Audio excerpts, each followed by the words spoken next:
Hi friends, new सर्वोत्तम agriculture academy में आपका स्वागत है।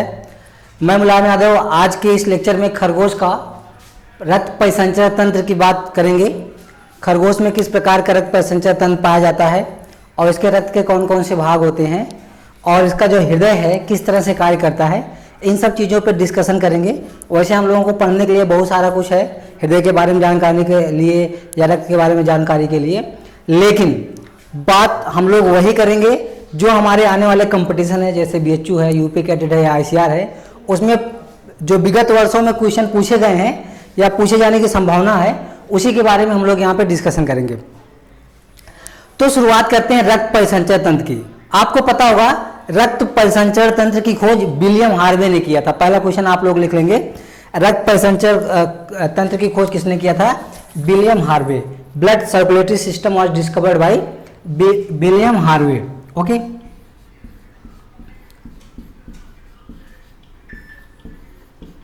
अब बात यह है कि हम लोगों में रक्त परिसंचरण तंत्र पाया जाता है, तो सबको पता है। बात यह है कि रक्त परिसंचरण तंत्र की शुरुआत किस संघ के जंतुओं से हुई है, हम लोग उस पर डिस्कशन करते हैं। रक्त परिसंचरण तंत्र सभी जंतुओं में पाया जाएगा या नहीं पाया जाएगा, ये एक इंपॉर्टेंट चीज है। तो आपको ये लिखना है कि रक्त परिसंचरण तंत्र सभी जंतुओं में नहीं पाया जाता है, पहला पॉइंट। दूसरा पॉइंट है रक्त परिसंचरण तंत्र पोरीफेरा, प्रोटोजोआ, पोरीफेरा, सिलेंट्रेटा और एस्काहेलमिन्थीज के संघ के जंतुओं में अनुपस्थित होता है। इसको आप लोग लिख लेंगे, रक्त परिसंचरण तंत्र प्रोटोजोआ, पोरीफेरा, सिलेंट्रेटा और निमेटोडा, जिसको हम लोग एस्काहेलमिन्थीज कहते हैं, संघ के जंतुओं में अनुपस्थित होता है। अब अगर आपसे क्वेश्चन पूछा जाए कि एस्कैरिस में रक्त परिसंचरण तंत्र पाया जाता है, तो एस्कैरिस में रक्त परिसंचरण तंत्र नहीं पाया जाता। अमीबा, पैरामीशियम, एस्कैरिस, साइकान, ल्यूकान, प्लेटीहेलमिन्थीज के जो जंतु हैं, जैसे टीनिया है, टीनिया सोलियम है, आपका टेपवर्म है, इन सब में रक्त परिसंचरण तंत्र अनुपस्थित होता है। बहुत इंपॉर्टेंट है। दूसरा यहाँ पे क्वेश्चन ये जनरेट होता है कि रक्त परिसंचरण तंत्र की शुरुआत किस संघ के जंतुओं से होता है, ये इंपॉर्टेंट है। तो यहाँ पे आप लिखेंगे संघ, आपका जो केचुए का संघ है उसकी बात हम कर रहे हैं, संघ एनेलिडा। तो एनेलिडा संघ के जंतुओं से किसकी शुरुआत होती है? रक्त परिसंचरण तंत्र की शुरुआत होती है। यहाँ पे आप लोग दिख रहा होगा, हमने खरगोश लिखा हुआ है। खरगोश क्योंकि कार्डेटा का है, एनेलिडा के बाद और भी संघ आते हैं और कार्डेटा जो है लास्ट संघ है, 10वां संघ है। तो एनेलिडा से शुरुआत हो जाती है रक्त परिसंचरण तंत्र की और उसके बाद के सभी संघों में, सभी संघों के जंतुओं में रक्त परिसंचरण तंत्र पाया जाता है। कुछ जंतुओं में खुले प्रकार का रक्त परिसंचरण तंत्र पाया जाता है, कुछ जंतुओं में बंद प्रकार का रक्त परिसंचरण तंत्र पाया जाता है। अब बात यह है कि रक्त परिसंचरण तंत्र दो तरह का होता है, एकाहारी और दोहरी रक्त परिसंचरण तंत्र। तो खरगोश में किस प्रकार का रक्त परिसंचरण तंत्र पाया जाता है? खरगोश में पहले तो बंद प्रकार का रक्त परिसंचरण तंत्र पाया जाता है। इसको आप लिख लेंगे, क्या लिखेंगे? खरगोश में बंद प्रकार का रक्त परिसंचरण तंत्र पाया जाता है। अब ये बंद प्रकार का रक्त परिसंचरण तंत्र होता क्या है? बंद प्रकार का रक्त परिसंचरण तंत्र, जब जो रक्त है वो हृदय के माध्यम से शिराओं में और जो धमनियां हैं, हमारी शिराएं और धमनियां, शिराओं में और धमनियों में जब हृदय के माध्यम से बहता है तो उसको हम कहते हैं बंद प्रकार का रक्त परिसंचरण तंत्र, close type blood circulatory system. Open type blood circulatory system also found in some animals, but in rabbit only closed type blood circulatory system are found. Means खरगोश में केवल और केवल बंद प्रकार का रक्त परिसंचरण तंत्र पाया जाता है। ये बहुत बेसिक चीजें हैं और आपको याद होना चाहिए। दूसरा, एक तो बंद प्रकार का रक्त परिसंचरण तंत्र हो ही गया। दूसरी बात हम करते हैं दोहरा रक्त परिसंचरण तंत्र। ये दोहरा रक्त परिसंचरण तंत्र क्या होता है? आपको मालूम है हमारे शरीर में रक्त को संवहन, रक्त को एक स्थान से दूसरे स्थान तक पहुंचाने के लिए शिराएं होती हैं और धमनियां होती हैं। तो जब रक्त शिराओं और धमनियों में बहता है तो उनको कहेंगे बंद प्रकार का रक्त परिसंचरण तंत्र। अब क्या है, दोहरा रक्त परिसंचरण तंत्र की बात आती है। दोहरे रक्त परिसंचरण तंत्र में हमारे शरीर में या जितने स्तनी होते हैं, खरगोश भी स्तनी है, सभी स्तनियों के शरीर में दोहरा रक्त परिसंचय तंत्र होता है, इसको सब लोग लिख लो। उसके बाद ये जो दोहरा रक्त परिसंचय तंत्र होता है उसमें एक साइड से, दोहरा रक्त परिसंचय तंत्र का मतलब एक तरफ से शुद्ध रक्त पूरे शरीर के सभी अंगों को पहुंचाया जाता है। ठीक है, शुद्ध रक्त हृदय द्वारा पूरे शरीर को पहुंचाया जाता है। दूसरा, जो अशुद्ध रक्त होता है जिसमें ऑक्सीजन नहीं मिला हुआ है, वो क्या है शिराओं के द्वारा इकट्ठा किया जाता है। शिराओं के द्वारा इकट्ठा किया गया, शिरा कोटर में आया, शिरा कोटर में क्या आ गया, महाशिरा में आ गया। उसके बाद शिराओं के माध्यम से जो रक्त है ये हमारा महाशिरा है। ठीक है भैया, इस महाशिरा के माध्यम से रक्त को, महाशिरा में कौन सा रक्त होगा, अशुद्ध रक्त होगा। सभी शिराओं में अशुद्ध रक्त होता है, इसको आप लोग नोट करके लिख लो। सभी शिराओं में अशुद्ध रक्त होता है, केवल पाल्मोनरी शिरा को छोड़कर। फुफ्फुस शिरा यहाँ पे लिखा है, ये फुफ्फुस शिरा बना हुआ है। फुफ्फुस शिरा में कौन सा होता है, शुद्ध रक्त होता है। सभी शिराओं में अशुद्ध रक्त होता है, फुफ्फुस शिरा में क्या होता है, शुद्ध रक्त होता है। इसको आप लिख लो। यहाँ पे महाशिरा है, महाशिरा फुफ्फुस शिरा तो है नहीं। इस महाशिरा में सारा का सारा अशुद्ध रक्त इकट्ठा होता है। सबसे पहले तो जो अशुद्ध रक्त को इकट्ठा करने का काम कौन करता है, हमारी शिराएं। पतली पतली आप देखो, शिराएं जो होती हैं त्वचा के एकदम समीप में लगी हुई होती हैं। आप आसानी से देख सकते हैं, जब डॉक्टर इंजेक्शन लगाता है कभी कभी शिराओं में लगा देता है, धमनियों में नहीं इंजेक्शन लगाता। धमनियाँ क्योंकि मांस में नीचे की तरफ दबी हुई होती हैं, शिराएं होती है उसी में इंजेक्शन लगा देता है। तो जो शिराएं सामने की तरफ दिखती हैं उसमें अशुद्ध रक्त होता है। वो क्या करती हैं, रक्त को इकट्ठा करती हैं। जो शरीर में अशुद्ध रक्त होता है उसको इकट्ठा करती हैं। उसके बाद इकट्ठा हुआ रक्त को क्या करती हैं, शिरा कोटर में छोड़ देती हैं। वहां से महाशिरा, अग्र महाशिरा आता है। महाशिरा में वो क्या करते हैं, किसके, महाशिरा के द्वारा वो किस में छोड़ दिए जाते हैं, अलिंद में छोड़ दिए जाते हैं। और किस अलिंद में, ये हमारा दाया अलिंद है। क्या है, दाया अलिंद। आप लिख लो, मैं इसको अलिंद, मैं इसको दाया अलिंद बोल रहा हूँ, इसको बाया अलिंद। ठीक है, इधर का जो है दाया अलिंद है, उधर का बाया अलिंद है। तो यहाँ पे क्वेश्चन ये पूछा जाता है, क्या हृदय में शुद्ध रक्त होता है, हाँ होता है। और दूसरा क्वेश्चन पूछा जाता है, क्या हृदय में अशुद्ध रक्त होता है, तो होता है। हृदय में दोनों तरह का रक्त होता है। लोग कहते हैं हृदय में अशुद्ध रक्त नहीं होता है, हृदय में शुद्ध रक्त भी होता है, अशुद्ध रक्त भी होता है। अब बात यह है, हृदय क्या करता है, रक्त को पंप करता है। हृदय रक्त को क्या करता है, पंप करने का काम करता है। तो वो अशुद्ध रक्त भी पंप करेगा, शुद्ध रक्त भी पंप करेगा। शुद्ध रक्त को वो धमनियों के माध्यम से पूरे शरीर को पंप करता है, और अशुद्ध रक्त को जो हमारा अग्र महाशिरा है इसके माध्यम से फेफड़े को पंप करता है। ठीक है, फेफड़े में अशुद्ध रक्त गया महाशिरा के द्वारा, किसके द्वारा, फुफ्फुस धमनी के द्वारा। यहाँ पे फुफ्फुस धमनी बना हुआ है, ये फुफ्फुस धमनी है, देखिए फुफ्फुस धमनी के द्वारा क्या हो गया, हमारा जो अशुद्ध रक्त है वो कहाँ जाता है, फुफ्फुस धमनी द्वारा। आप देखें फुफ्फुस धमनी जो है आगे चल के दो भागों में बंट गई है। तो दो फेफड़े होते हैं, दो भागों में बढ़ जाती है, दायां बायां फेफड़ा। तो एक जो धमनी है बाएं फेफड़े में, एक दाएं फेफड़े में पहुंच जाती है। वहाँ पे वहाँ पे क्या होता है, जो रक्त पहुँचाया जाता है वह रक्त ऑक्सीजन, फेफड़े में सांस लेते हैं, ऑक्सीजन जाती है, ऑक्सीजन मिल जाती है, रक्त शुद्ध हो जाता है। अब जब रक्त शुद्ध हो गया तो फुफ्फुस शिरा होता है। फुफ्फुस शिरा यहाँ पे लिखा है, फुफ्फुस धमनी, ये अग्र महाशिरा फुफ्फुस शिरा होता है। इसके माध्यम से कहाँ पे आता है, जो शुद्ध रक्त है वो आ जाता है हमारे कहाँ पे, बाएं अलिंद में। तो इसका मतलब क्या हुआ, शुद्ध रक्त कहाँ होता है, बाएं अलिंद और बाएं नीले में शुद्ध रक्त होगा। बाएं अलिंद और बाएं नीले में शुद्ध रक्त होगा, दाएं अलिंद और दाएं नीले में क्या होगा, अशुद्ध रक्त होगा। इसको आप याद रखेंगे। होता क्या है कि हम आपको एक सिस्टम बताते हैं, दोहरा रक्त परिसंचय तंत्र क्या है। एक तो सपोज करिए यहाँ पे धमनी होती है, इस धमनी के माध्यम से जो शुद्ध रक्त है पूरे शरीर को पहुंचाया जाता है। अब उसके बाद इसके माध्यम से अशुद्ध रक्त को इकट्ठा किया जाता है।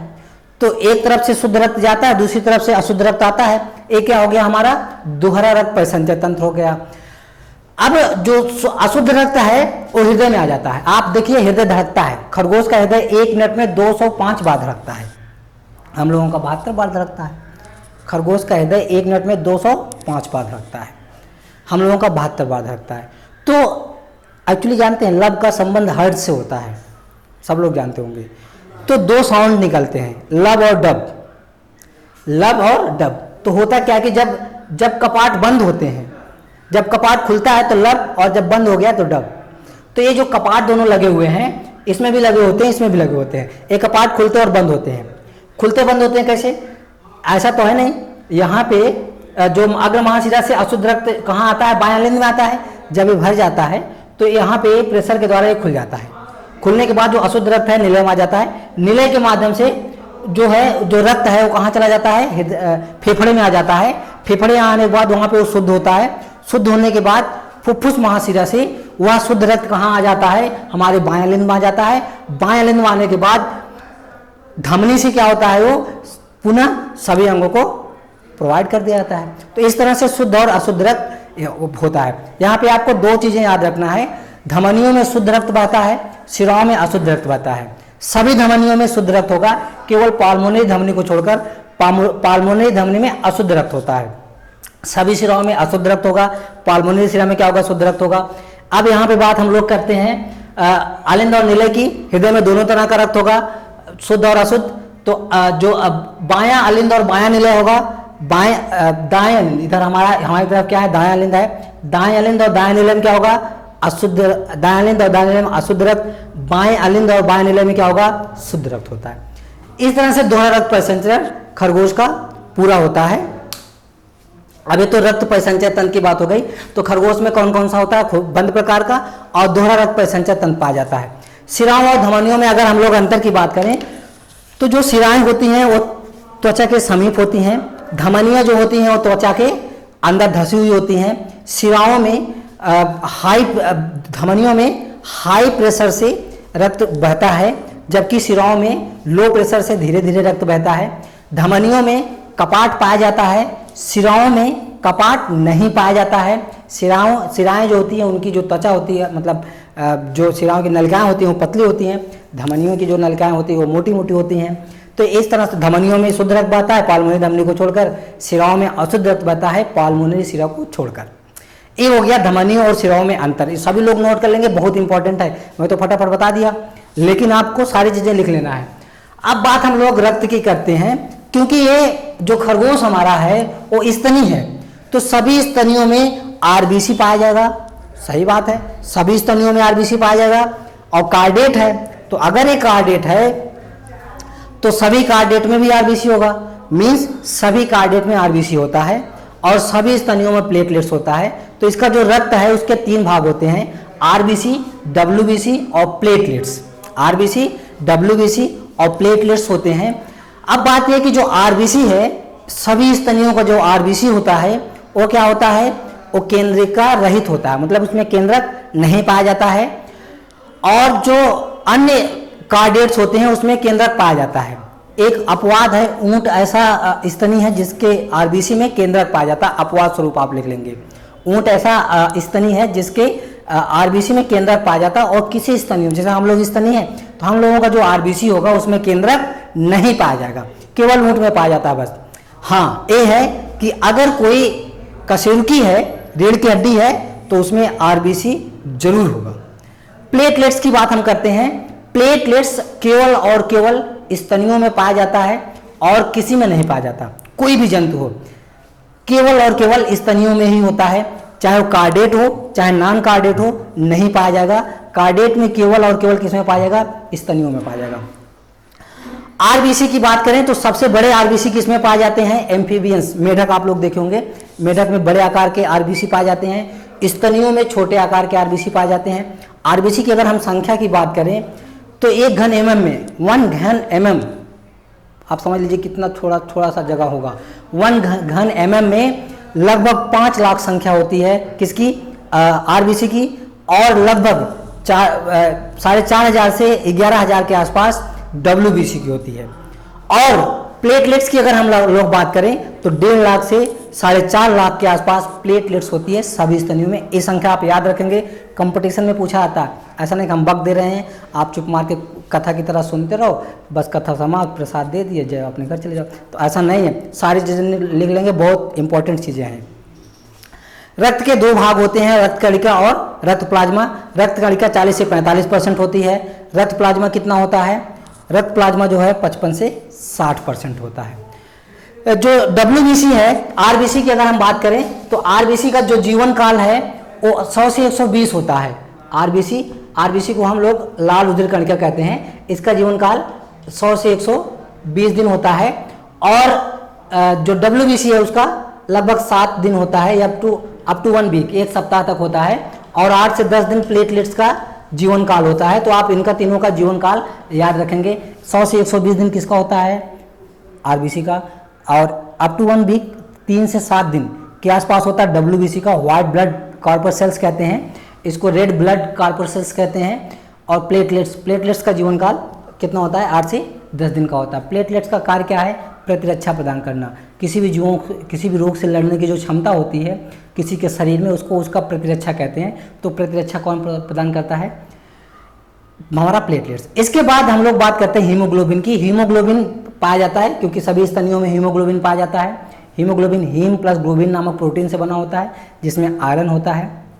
अब बात यह है कि एक क्वेश्चन पूछा आता है कि हीमोग्लोबिन सबसे ज़्यादा किस में होता है? तो सबसे ज़्यादा हीमोग्लोबिन अगर हम बात करें तो बच्चे भ्रूण में होते हैं ना, पेट में, गर्भ में रहते हैं, उनमें सबसे ज़्यादा हीमोग्लोबिन पाया जाता है। आप एक चीज़ नोट कर लो, हीमोग्लोबिन की मात्रा उम्र बढ़ने के साथ साथ घटती रहती है। ठीक है, जैसे जो नवजात शिशु होगा उसमें बहुत अधिक मात्रा में हीमोग्लोबिन होगा, उससे जैसे जैसे उसकी उम्र बढ़ती जाएगी वो हीमोग्लोबिन कम होता जाएगा। तो इसको आप याद रखेंगे, हीमोग्लोबिन की मात्रा कम हो जाती है। दूसरा, हीमोग्लोबिन पुरुषों में ज़्यादा होता है, महिलाओं में कम होती है। पुरुषों में हीमोग्लोबिन की संख्या लगभग 14 से 18 होती है और महिलाओं में 12 से 16 के आसपास होती है। तो हीमोग्लोबिन जो है ये महिलाओं में और पुरुषों में अलग अलग होता है। महिलाओं में कम होता है क्योंकि महिलाओं का बहुत सारा जो ब्लड है उनके गेस्टेशन पीरियड में, और फिर बहुत सारे जो हमारा मेंस्ट्रुएशन साइकिल है उन सब में बहुत सारा ब्लड चलाता है, इससे हीमोग्लोबिन का लॉस हो जाता है। तो ये सब सारी चीज़ें हैं जो स्तनियों में भी होता है। तो जो हमारा खरगोश का ब्लड सर्कुलेटरी सिस्टम है, आज के लिए बस इतना ही है, और नेक्स्ट हम ब्लड के बारे में आपको आगे बताएंगे। Thank you.